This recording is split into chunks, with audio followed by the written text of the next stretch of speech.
அஸ்ஸலாமு அலைக்கும். இந்த ட்ரெஸ் ஆர்டர் எனக்கு எப்படி கிடச்சிச்சின்னு சொல்லிட்டு ஒரு குட்டி ஸ்டோரி பார்க்கலாமா? தீபாவளியோட என்னோட நெய்பருக்கு நான் ஒரு ட்ரெஸ் ஸ்டிச் பண்ணி கொடுத்துருந்தேன். அந்த பிள்ளை வந்து அந்த ட்ரெஸ்ஸை ஸ்கூலுக்கு போட்டு போயிருக்கு. அப்போ ஸ்கூலில் பார்த்துட்டு இந்த ட்ரெஸ் எங்கே ஸ்டிச் பண்ண கேட்கும் போது தான் அந்த பிள்ளை என்ன ரெஃபர் பண்ணியிருக்கு.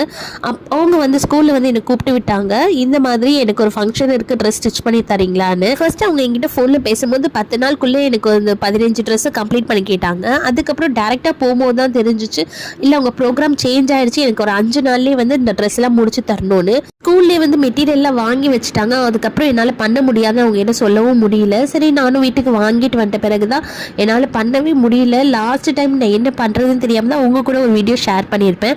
அந்த டைம் அல்ஹம்துலில்லாஹ் எல்லாம் ரொம்பவே லேசாக்குனா, மழையும் பெஞ்சு இந்த செலிப்ரேஷனும் வந்து கொஞ்சம் போஸ்ட்பான் பண்ணிட்டாங்க. இப்போ தான் வந்து இந்த ஃபங்க்ஷனே அவங்க நடத்தியிருக்காங்க. இறைவனோட நாட்டம் இருந்துச்சுன்னா நம்மளால் பண்ண முடியாத விஷயத்த கூட ஈஸியாக பண்ணிடலான்னு சொல்லிட்டு இதிலேருந்து நான்